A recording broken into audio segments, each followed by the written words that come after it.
I left at the point that I realized I could do more outside than inside.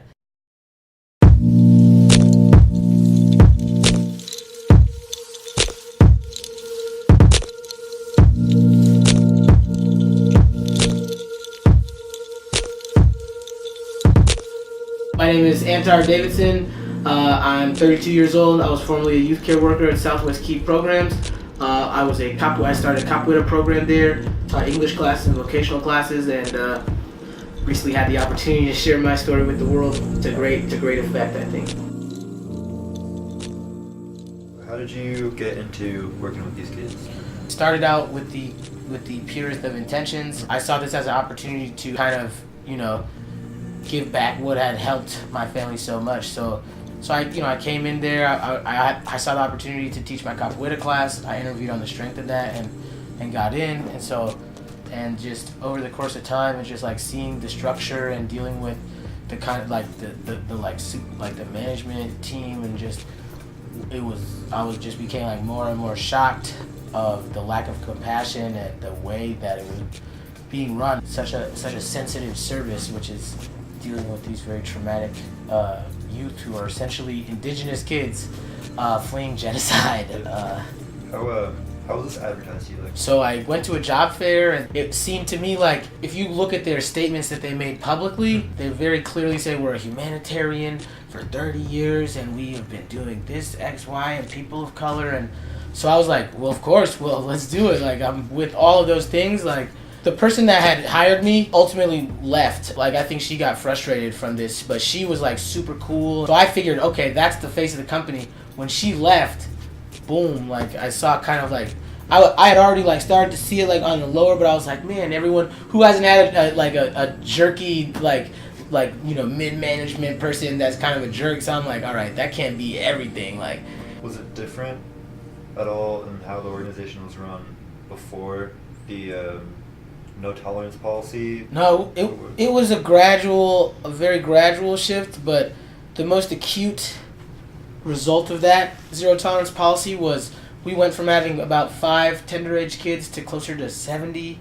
kids. A lot more of these kids that were very small, under the age of 12, and so you notice that it's gradual because kids come in. There's 3 that come today, and 2 that are reunified. So it's like kind of a revolving door, and the numbers change, but you could tell that they were becoming just more and more of these little and they're just like by themselves here, and it's like, whoa, it really like, it's something very visceral. And then nothing can really prepare you for seeing that, like, unless you've been to these countries and see what it is that they're leaving. So go through the process. Like, what were you thinking about when you're like, I can't do that, I gotta leave here? Dang, well, I mean, I was thinking about how it had reflected what I had thought about going there, and why I had actually stayed as long as I did. How long were you there? I was there for 4 months. Okay. And so basically I went in there to help these kids, right? To bring capoeira to these kids. That's something that my dad brought to kids as a kid, who gave it to me as a kid. I came to a point where I was known amongst the kids as being someone that was like very interested in what they were doing, like their names, learning their stories, and people were very chill with me. And so then even kids that were like bad with all the other teachers would talk to me and be friends with me. And then after 2 months, I started the capoeira class. I taught 1 capoeira class in the very beginning of when I got there, and then the scheduling didn't work. So all these kids that took that had told all the other kids, and they were asking me every day, like for 2 months, like, Antar, when's the capoeira class gonna start? And so for those 2 months, I like talked to everyone I could in the management for like 2 months, like, please let me get back. And then boom, I got changed to second shift like midway through that 4 months. And some of the kids that had been with me from the beginning were with me when the class started, and I was able to like deliver for these kids, and that's what kept me in. You guys saw it's old dusty in the sun all day when they're out on that grounds, and it's dust is coming up, and they have little paper cups like this big.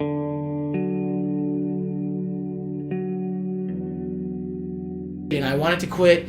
My fiance was like, I was like, yo, you don't think I can? I was like, you don't think I can get another job or what? Like, I'm hot right now politically and everything. We're making moves.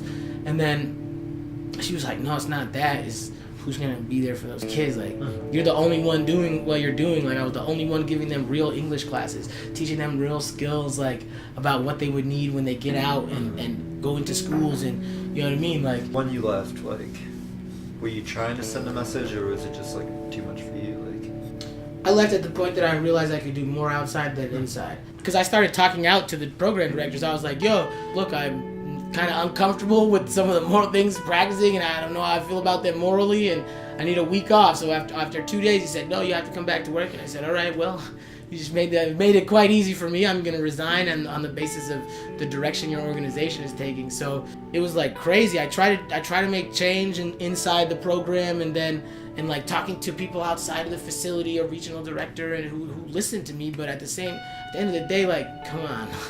They're going to fix the problems that they made ultimately? Nah. Not while they're making $1.5 million a year, the CEO and all his board. Like, all right, well, this is going to be like a more systemic issue that we're going to have to look at it.